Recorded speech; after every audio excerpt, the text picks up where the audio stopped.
प्रेक्षकांनो, भारतामध्ये हृदयविकाराचं प्रमाण दिवसेंदिवस वाढत चाललेलं आहे. त्यामध्ये हार्ट फेलचं प्रमाण वाढणं ही एक गंभीर परिस्थिती होत चालली आहे. हार्ट फेलचा अर्थ तुमचं हृदय थांबतं असं नाहीये. याचा अर्थ असा आहे की तुमच्या हृदयाला हवा तितका रक्ताचा पुरवठा होत नाहीये.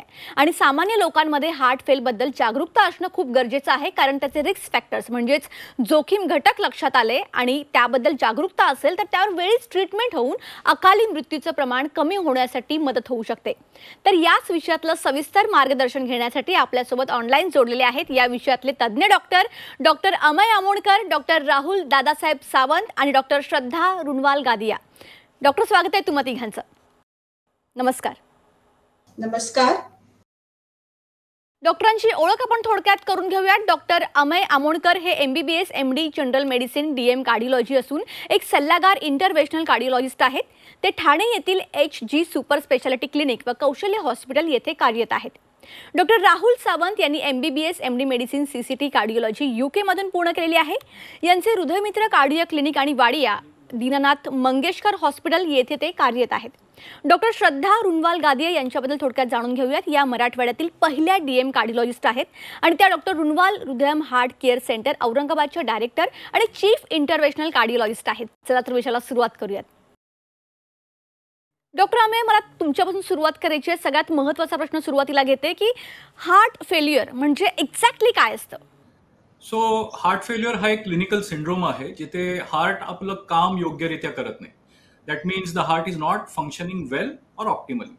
सो हार्टचं नेमकं काम काय आहे? हार्टचं काम आहे संपूर्ण शरीरात रक्तपुरवठा करणं आणि त्या प्रकारे ऑक्सिजन किंवा जी पोषक तत्वे आहे ती सगळ्या अवयवांपर्यंत पोहोचवणं.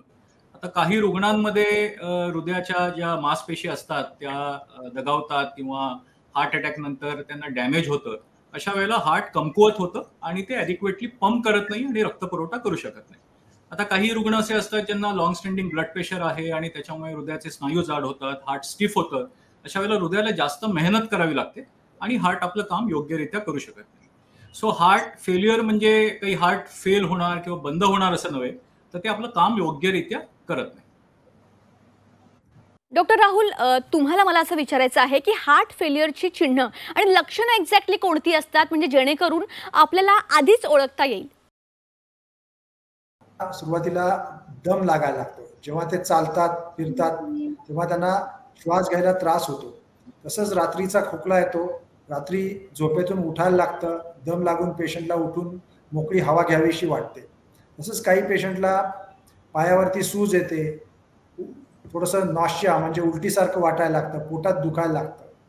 काही पेशंटना फक्त थकायला होतं, थोडं जरी काम केलं तर त्यांना थकवा वाटतो, एनर्जी वाटत नाही. ही अशा वेगवेगळ्या प्रकारची हार्ट फेल्युअरची लक्षणं असू शकतात. वेगवेगळ्या प्रमाणात सर्व पेशंटना सर्वच लक्षणं दिसतील असं नाही, परंतु काही यातली लक्षणं दिसत असतील तर तुम्ही तुमच्या कार्डिओलॉजिस्टकडे जाऊन तपासणी करून घ्यायला पाहिजे, 2D एको करायला पाहिजे. अगदीच. डॉक्टर श्रद्धा, पुन्हा एकदा तुमच्याकडे येते. एक्झॅक्टली याची सामान्यपणे कारणं कोणती असतात याविषयी थोडं सविस्तरमध्ये आपल्या प्रेक्षकांना मार्गदर्शन कराल? हार्ट फेल्युअरच्या कारणांमध्ये सगळ्यात प्रथम येतो करोनरी आर्टरी डिसीज. म्हणजे तुमच्या हृदयाच्या नसांमध्ये जर ब्लॉकेज असेल तर हार्ट फेल्युअरचं पहिलं कारण असतं. दुसरा कारण असतो ब्लड प्रेशरचे पेशंट्स, डायबिटीसचे पेशंट्स, तसेच थायरॉइडचे पेशंट. जर अल्कोहोल जास्त प्रमाणात कोणी घेत असेल तर याने परत तुमचं हार्ट फेल्युअरचे चान्सेस असतात. डायलेटेड कार्डिओमायोपॅथी म्हणून एक एंटिटी असते, ह्याच्यात तुमचं हृदय आपोआप मोठा होऊन जातं. ठीक आहे. तर हा खूप कॉमन कारण आहे हार्ट फेल्युअरसाठी. आणि परत इन्फेक्शन म्हणजे मायोकार्डायटिस आमच्या भाषेत म्हणतात. तर जर तुमच्या हार्टला इन्फेक्शन झालं असेल, ज्याला मायोकार्डायटिस आम्ही असं म्हणतो, ह्याच्यात पण हार्ट फेल्युअरचे चान्सेस असतात. तसंच ECG मध्ये जर LBVB हा प्रकार असेल तर पुढे जाऊन हार्ट फेल्युअर होण्याची शक्यता असते. डॉक्टर अमय, मला तुमच्याकडून आता हे जाणून घ्यायला आवडेल की हृदयविकाराच्या झटक्यापेक्षा हार्ट फेल्युअर एक्झॅक्टली कसं वेगळं आहे आणि या दोघांमध्ये नेमका काय फरक आहे? राईट, फारच चांगला प्रश्न विचारला. हार्ट फेल्युअर आणि हार्ट अटॅक म्हणजे हृदयविकाराचा झटका हे या दोन वेगळ्या गोष्टी आहेत आता हार्ट अटॅक किंवा हृदयविकाराचा झटका म्हणजे हृदयाला ज्या रक्तवाहिन्या असतात, हृदयाला रक्तपुरवठा करणाऱ्या, त्याच्यात जर रक्ताची गुठळी झाली तर हृदयाला रक्तपुरवठा मिळत नाही एका भागाला आणि त्याला आपण हार्ट अटॅक म्हणतो. ही एक अॅक्यूट कंडिशन आहे, म्हणजे अचानक होते, त्याच्यात पेशंट दगावू शकतो. आणि हार्ट फेल्युअर जसं आपण पाहिलं इज अ क्रॉनिक कंडिशन, म्हणजे ती हळूहळू डेव्हलप होते, बऱ्याच काळासाठी राहते. पण हेही समजणं गरजेचं आहे की हार्ट अटॅक ज्याच्यात हृदयाच्या मांसपेशांना डॅमेज होतो आणि हृदयाचं पंपिंग कमी होऊ शकतं, हे कारण आहे पुढे जाऊन हार्ट फेल्युअर होण्याचं. डॉक्टर राहुल, आता एका महत्त्वाच्या मुद्द्यावर आपण चर्चा करूया की आपण बघतोय की तरुणांमध्ये हार्ट फेल्युअरच्या घटना ज्या घडतायत त्याबद्दल तुमचं आता सध्याचं मत काय आहे? कारण का दिवसेंदिवस या घटना देखील वाढत चाललेल्या आहेत. फार छान प्रश्न आहे, कारण आजकाल तरुणांमध्ये हार्ट अटॅक आणि हार्ट फेल्युअर या दोन्ही गोष्टींचं प्रमाण खूप वाढत चाललेलं आहे. याची महत्त्वाची कारणं म्हणजे बदलती जीवनशैली. या बदलत्या जीवनशैलीमुळे डायबिटीस, ब्लड प्रेशर, कोलेस्ट्रॉल, तसेच स्मोकिंग, ड्रिंक्स, अल्कोहोल म्हणजे दारू पिण्याचं प्रमाण हे खूप वाढत चाललेलं आहे. तर या सर्व गोष्टींमुळे हार्टवरती परिणाम होतो आहे आणि त्याच्यामुळे ब्लॉकेजेस तयार होतात, अटॅक येऊन हार्ट फेल्युअर होतं आहे किंवा प्रायमरीली हृदयाचा स्नायू खराब झाल्यामुळे हार्ट फेल्युअर होत आहे. तसंच आजकालच्या नवीन जगामध्ये जी आपली कामाची पद्धती आहे त्याच्यामध्ये लोकांना लॅपटॉपवरती किंवा बसून जे IT क्षेत्रात काम करतात किंवा कम्प्युटर्सवरती काम करतात त्यांची हालचाल होत नाही आणि हालचाल न झाल्यामुळे पण कामाचं स्वरूप बदललेलं आहे, कामाचा ताण वाढलेला आहे आणि त्याच्यामुळे पण हार्ट अटॅकचं प्रमाण वाढतंय, हार्ट फेल्युअरचं प्रमाण वाढतंय. तसंच नवीन नवीन व्हायरसेस येत आहेत. आत्ताच तुम्ही करोनाची एपिडेमिक अनुभवली. असे बऱ्याच प्रकारचे व्हायरसेस आहेत. या व्हायरसेसचं प्रमाणही वाढतं आहे, कारण वातावरण खराब आहे, पोल्युशनचं प्रमाण वाढतं आहे आणि त्याच्यामुळे डायरेक्ट व्हायरस अटॅक करून सुद्धा हे हार्ट फेल्युअरचं प्रमाण वाढत चाललेलं आहे. याला मगाशी सांगितल्याप्रमाणे मायोकार्डायटिस असं म्हणतात. तर या सर्व गोष्टींमुळे हार्ट फेल्युअरचं प्रमाण हे तरुणांमध्ये म्हणजे 20, 30, 40 असलेल्या तरुणांमध्ये वाढत चाललेलं आहे असं मला वाटतं. या सर्व प्रॉब्लेम्समुळे हृदयावरती तणाव वाढत चाललेला आहे. तसंच सध्या जी काही स्पर्धा युग आहे त्याच्यामध्ये प्रत्येकावरती प्रचंड तणाव असतो. पैसे मिळवण्यासाठी असेल किंवा काम पूर्ण करण्यासाठी असेल किंवा फॅमिली इश्यूज किंवा मेंटल इश्यूजमुळे असेल. या सर्व प्रकारच्या तणावांमुळे हृदयरोगाचं प्रमाण वाढत चाललेलं आहे. तर त्याच्यामध्ये मी मेनली म्हणेल की हार्ट अटॅकचं प्रमाण वाढतंय आणि हार्ट अटॅकमुळे हृदय जे डॅमेज होत आहे त्याच्यामुळे हार्ट फेल्युअरचं प्रमाण वाढत चाललेलं आहे. तसंच या नवीन युगामध्ये पोल्युशन वाढत चाललेलं आहे. पोल्युशनमुळे एन्व्हायरमेंट खराब होत आहे आणि त्याच्यामुळे व्हायरसेस बघायला मिळतात. आता हार्ट फेल्युअर ते व्हायरसच्या इन्फेक्शनमुळे होत चाललेलं आहे. अशी वेगवेगळी कारणं आपल्याला दिसतात की तरुणांमध्ये हृदयरोगाचं आणि विशेषतः हार्ट फेल्युअरचं प्रमाण वाढत चाललेलं आहे. डॉक्टर श्रद्धा, मला तुमच्याकडून हे जाणून घ्यायचं आहे की हार्ट फेल्युअरची भीती असलेल्या रुग्णांच्या निदानाची प्रक्रिया एक्झॅक्टली कशी असते, त्याविषयी आपल्या प्रेक्षकांना थोडं मार्गदर्शन करा. निदानासाठी आम्ही सगळ्यात आधी जर हिस्ट्रीमध्ये पेशंट सांगत असेल की थोडं चाललं की पेशंटला दम लागतोय, पायावर सूज येते, पोट फुगतंय, तर मग आपण पुढचे इन्व्हेस्टिगेशन चालू करतो. सगळ्यात आधी येतो ECG. ECG मध्ये जर तुम्हाला हृदयाच्या नसांमध्ये ब्लॉकेज असेल, आधी अटॅक येऊन गेला असेल तर आपल्याला ECG मध्ये आढळतं. तसंच पेशंटला BP असेल तर ते ECG मध्ये आढळतं. ECG मध्ये LVBP असेल तर तेही आढळतं. हे सगळे कॉजेस आहेत हार्ट फेल्युअरचे, जे पिकअप होऊन जातात. तसंच आपण 2D इको सगळ्यात महत्त्वाचं टेस्ट असतं. इकोमध्ये तुमचं हृदयाचं पंपिंग किती आहे. हार्ट फेल्युअर तसे 2 प्रकारचे असतात, ज्यात पंपिंग प्रिझर्व्ह असतं, त्याच्यात पंपिंग कमी होतं. तर हे आपल्याला इकोकार्डिओग्राफीवर कळतं. तर पंपिंग कमी झालं तर आपण म्हणतो त्याला सिस्टोलिक हार्ट फेल्युअर. आणि जर पंपिंग तसंच असेल पण हृदयावर ताण आलेला असेल तर त्याला आम्ही म्हणतो डायस्टोलिक हार्ट फेल्युअर. तसंच आमच्या सेंटरला 4D इको आहे. तर 4D इको मध्ये आम्ही global longitudinal strain GLS calculate करतो. हा जर कमी झालेला असेल म्हणजे तुमच्या हृदयावर ताण आलेला आहे. मग आम्ही काही ब्लड टेस्ट बघतो. याच्यात येतात BNP, NT-proBNP, हे जे मार्कर असतात हे हार्ट फेल्युअरच्या पेशंटमध्ये वाढून येतात. तसंच त्यांचं आपण liver function test, kidney function test, कारण हार्ट फेल झाल्यावर बाकीचे ऑर्गन्स फेल व्हायला हळूहळू सुरुवात होतात. तर हे पण मॉनिटर करावं लागतं. तसंच आपण चेस्ट एक्सरे करून घेतो पेशंटचा.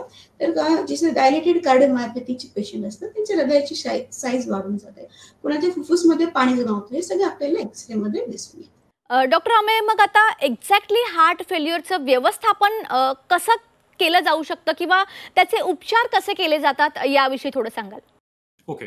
सो एकदा हार्ट फेल्युअरचं निदान झालं, की त्याच्या मॅनेजमेंट स्ट्रॅटेजीज विविध अवेलेबल आहेत. सो सर्वात पहिलं आपण हे बघतो, की पेशंट कंजेस्टेड आहे का? कंजेस्टेड म्हणजे पेशंटला पायाला सूज आहे का? त्याला धाप लागते का? झोपल्यावर खोकला येतोय का? जर या गोष्टी असतील तर आपण काही औषधं देतो, ज्याला आपण डायुरेटिक्स म्हणतो, ज्याच्याने लघवीवाटे ही सूज कमी होऊन जाते आणि पेशंटला सिम्प्टम रिलीफ मिळतो. त्याच्यानंतर आपले गोल्स असतात. एक म्हणजे असं पुन्हा पेशंटला त्रास होऊ नये. दुसरं पेशंटला हॉस्पिटलमध्ये जावं लागू नये, म्हणजे रिड्यूस फर्दर हॉस्पिटलायझेशन. आणि तिसरं मृत्यूची रिस्क आपल्याला कमी करायची असते. सो आज आपल्याकडे बरीच औषधं आहेत ज्याच्याने या गोष्टी आपण साधू शकतो. एक 10-20 वर्षाआधी हार्ट फेल्युअरमुळे मृत्यूची रिस्क ही कॅन्सर एवढी होती. पण आज जी औषधं आपल्याकडे अवेलेबल आहेत त्याच्याने ही रिस्क 70% कमी झालेली आहे. सो औषधं वापरून आपण डेफिनेटली पेशंटला बेनिफिट देऊ शकतो. त्याचबरोबर जीवनशैलीमध्ये काही बदलाव गरजेचे असतात. म्हणजे मीठ याचं सेवन कमी करणं, पाणी दिवसभरात आम्ही कमी प्यायला सांगतो. एक साधारण 1.25 ते 1.5 लिटरच्या खाली प्या असं म्हणतो. काही पेशंट्समध्ये तर आम्ही 1 लिटरच्याही खाली पाणी प्या असं सांगतो. काही पेशंट्स असतात ज्यांना हार्ट फेल्युअर खूप ॲडव्हान्स असतं आणि अशा पेशंट्सना काही स्पेसिफिक प्रोसिजर्स लागतात. फॉर एक्झाम्पल त्याला आम्ही बायोव्हेंट्रिक्युलर पेसिंग म्हणतो, ज्याच्यात हृदयाचे दोन्ही खालचे कप्पे किंवा व्हेंट्रिकल्स हे सुसंगतीने काम करतात. त्याचबरोबर काही पेशंट्सना आपण एक शॉकिंग डिव्हाइस ज्याला AICD म्हणतो ते वापरतो, कारण त्या पेशंट्समध्ये सडन कार्डियक डेथची रिस्क असते. आणि finally as a last resort काही पेशंट्सना हार्ट ट्रान्सप्लांटेशनची गरज पडू शकते. डॉक्टर राहुल, आता सगळ्यात महत्त्वाचा प्रश्न की हार्ट फेल्युअरच्या व्यवस्थापनासाठी आपल्या जीवनशैलीत म्हणजेच आपल्या डेली रुटीनमध्ये बदल करणं गरजेचं आहेत का? जर हो तर ते कोणते केले पाहिजे? हार्ट फेल्युअर टाळायचं असेल तर आपल्याला हृदयाची जी चांगली परिस्थिती आहे, हृदय हे हेल्दी निरोगी ठेवणं फार महत्त्वाचं आहे. आणि हृदय हे अगदी निरोगी ठेवायचं असेल तर त्याला चांगला व्यायाम दिला पाहिजे. म्हणजे तुमच्या जीवनशैलीमध्ये तुम्ही रोज एक अर्धा तास, पाऊण तास चालण्याचा व्यायाम किंवा कुठलाही एरोबिक एक्सरसाइज म्हणजे जॉगिंग, रनिंग, वॉकिंग किंवा स्विमिंग यापैकी कुठलाही एक एक्सरसाइज तुम्ही 30 ते 45 मिनिटं रोज केला तर आपल्या हृदयाची जी मजबूती आहे ती चांगली मेंटेन राहणार आहे. तुमचं वय वाढल्यानंतर सुद्धा हे हृदय एकदम स्ट्रॉंग राहू शकतं, मजबूत राहू शकतं. तर सर्वात महत्त्वाची गोष्ट करायची की रोज व्यायाम करायचा आहे. दुसरं गोष्ट म्हणजे हृदयावरती ज्या ज्या गोष्टींनी ताणतणाव निर्माण होतात, उदाहरणार्थ डायबिटीस असेल, तुमचं ब्लड प्रेशर असेल, तुमचं कोलेस्ट्रॉल असेल, तुमची रात्रीची झोप असेल, तुमच्या जागेवरती तुमच्या घरामध्ये किंवा तुमच्या कामाच्या ठिकाणी जो ताणतणाव असेल तो आपल्याला कमी करायचा आहे. जर हा ताणतणाव आपण कमी केला तर आपल्या हृदयाची जी परिस्थिती आहे ती मजबूत राहणार आहे. हे झालं ज्यांचं हृदय निरोगी आहे त्यांच्यासाठी. आणि ज्या लोकांना आजार झालेला आहे, ज्यांना हार्ट फेल्युअर आहे किंवा हार्ट अटॅक आलेला आहे, तर त्या लोकांनी आपल्या दिलेल्या गोळ्या अगदी व्यवस्थितपणे डॉक्टर सांगतील, तुमचे कार्डिओलॉजिस्ट सांगतील त्याच्याप्रमाणे त्या गोळ्या तुम्ही घेणं अत्यंत आवश्यक आहे. त्या गोळ्या म्हणजे जीवन संजीवनी आहे. आताच डॉक्टरांनी सांगितल्याप्रमाणे या काही लोक त्या गोळ्यांचा तिरस्कार करतात की तेव्हा त्यांना वाटतं की या गोळ्यांमुळे आपल्याला अपाय होतील. तर हे बिलकुल खरं नाही आहे. डॉक्टरांची जिम्मेदारी आहे, जबाबदारी आहे की या गोळ्या व्यवस्थित काम करतात का, त्यांचं हृदयावर फायदा होतोय का, कुठल्या अवयवांना इजा होते का हे बघण्याचं काम डॉक्टरांचं आहे. तर तुम्ही ज्या सर्व दिलेल्या गोळ्या औषधं आहेत ते कार्डिओलॉजिस्ट जे सांगतील त्याप्रमाणे घेणं फार महत्त्वाचं आहे. याच्याने तुमच्या हृदयाचं पंपिंग फंक्शन आहे ते मेंटेन होण्यात, ते मजबूत राहण्यास मदत होणार आहे. तर या सर्व प्रामुख्याने गोष्टी मी तुम्हाला पेशंटना सांगू इच्छितो. डॉक्टर श्रद्धा, आता संबंधित हा जो काही आजार आहे त्याचा दैनंदिन जीवनावर म्हणजे आपल्या रुटीनवर एकंदरीत परिणाम होऊ शकतो आणि होतो तर तो नेमका काय होतो? हार्ट फेल्युअरच्या पेशंटमध्ये थोडं चाललं की त्यांना दम लागायला चालू होतं. जेव्हा ते ॲडव्हान्स होतं, रात्री झोपलं की एका तासात त्यांना उठून बसावं लागतं. अर्ध्या रात्री खोकला चालू होऊन जातो. दुसरं, थोडंसं काम केलं की थकवा यायला लागतो. कामाची क्षमता पेशंटची कमी होऊन जाते. सेकंड आणि इम्पॉर्टंट चेंज जे घडतात ते पायावर सूज येणे, पाय त्यांचे सुजायला लागतात. त्याच्यासोबत पोटावर पण सूज यायला लागते, कुणाच्या तोंडावर सूज यायला लागते. तर हे सगळे लक्षणं आहेत हार्ट फेल्युअरसाठी. त्याच्यासोबतच कुणाला छातीत धडधड होणे, कारण हार्ट फेल्युअर मध्ये हार्ट जास्त पंप करू शकत नाही, तर कम्पन्सेट करण्यासाठी ही हार्टचे ठोके वाढून जातात, तर पेशंटला धडधड चालू होते. जाता जाता तुम्हा तिघांकडून आपल्या प्रेक्षकांसाठी काय मेसेज? सगळ्यात महत्त्वाचं सांगेल की हार्ट फेलियरसाठी आता खूप चांगले ट्रीटमेंट्स आलेल्या आहेत. अरणीसारख्या मेडिसिन्स आलेल्या आहेत. तसंच जे LBBBचे पेशंट असतात त्यांच्यासाठी CRTD सारखी ट्रीटमेंट आलेली आहेत.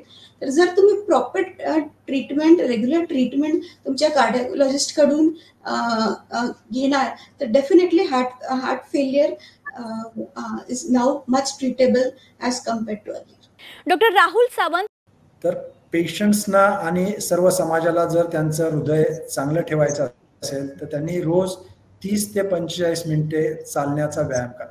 जर तुमचं हृदय नॉर्मल असेल, पंपिंग फंक्शन नॉर्मल असेल तर रोज एवढं डिस्टन्स चालावं. आणि जर तुमचं हार्ट पंपिंग कमी असेल तर तुमचे कार्डिओलॉजिस्ट ज्या पद्धतीने तुम्हाला सल्ला देतील त्याप्रमाणे तुम्ही काही मिनिटे चालण्याचा व्यायाम करावा. यामुळे तुमचं हृदय मजबूत होईल आणि तुम्हाला प्रॉब्लेम्स कमी येतील. धन्यवाद. डॉक्टर अमेय अमोणकर. एक म्हणजे हार्ट फेल्युअरचं प्रमाण हे दिवसेंदिवस वाढत चाललेलं आहे आणि जर blood pressure which is so common, high blood pressure किंवा हायपरटेन्शन तुम्हाला असेल तर हार्ट फेल्युअरचं प्रमाण किमान दुप्पट तरी होतं. So good BP control is extremely essential. आणि जर तुम्हाला काहीही लक्षणे दिसत असतील हार्ट फेल्युअरची तर त्याच्याकडे दुर्लक्ष करू नका. डॉक्टरांकडून आपली तपासणी करून घ्या. याच्याने लवकर आपण त्याचं निदान करून त्याची ट्रीटमेंट स्टार्ट करता येईल.